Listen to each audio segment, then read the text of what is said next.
This episode is brought to you by CoolStuffInc.com, the #1 seller of games and gaming accessories. And GatheringMagic.com, the #1 resource for Magic the Gathering news and articles. My name is Randy, and this is my Jenara, the Asura of War signed commander deck.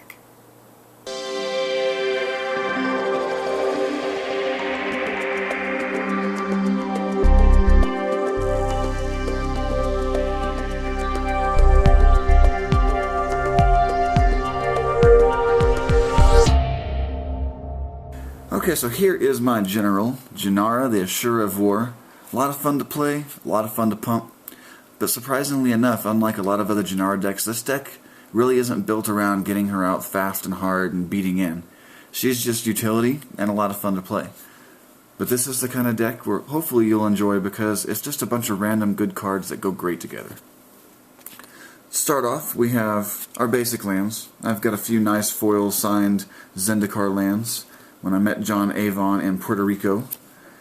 And of course, not all of them are signed, but all of them are full art and gorgeous, as it should be. Then, following the basic lands, I have my fetch lands. Don't have a lot of the expensive ones, but I think that Krosan Verge, Grasslands, and Floodplain are plenty to get what you need going, especially if you're using a Knight of the Reliquary already anyway. We've got our Vivid lands, pretty standard if you ask me for multicolor decks. And of course, just all the other lands that make two colors. You got your Filter lands, and your Bounce lands, and your Shock lands. Hallowed Fountain has always been my favorite Shock land.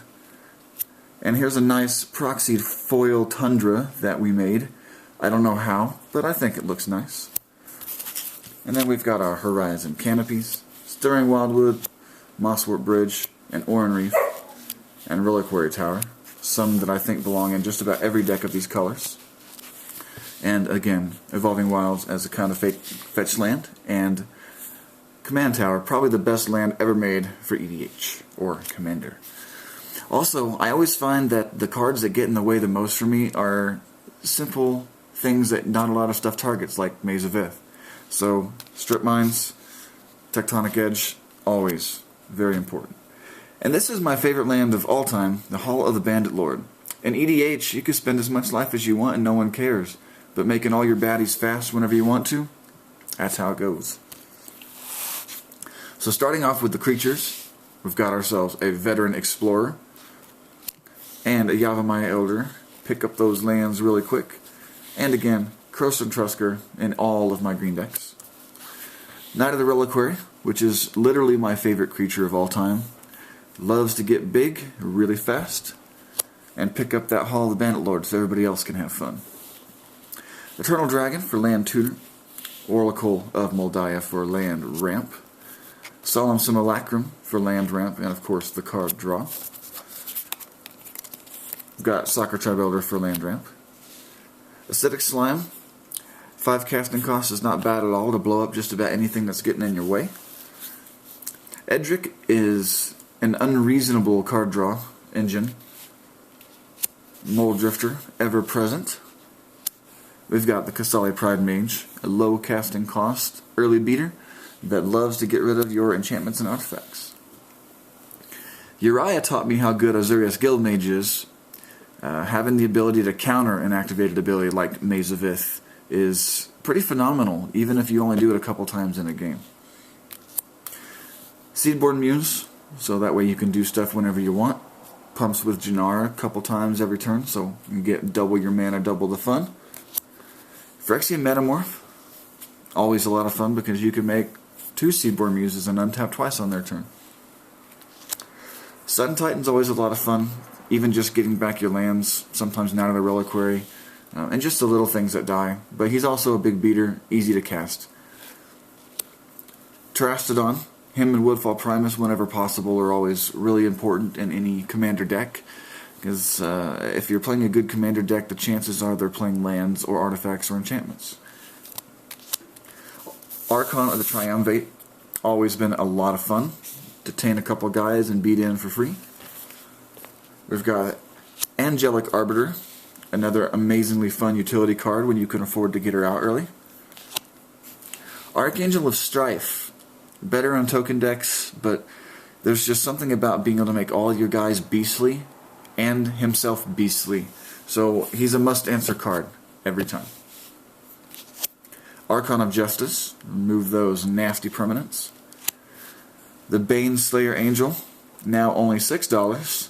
Bought her when she was 50. Still worth every penny if you ask me. Oversoul of Dusk. Protection from everything I hate. Primordial Hydra. In EDH, he is amazing.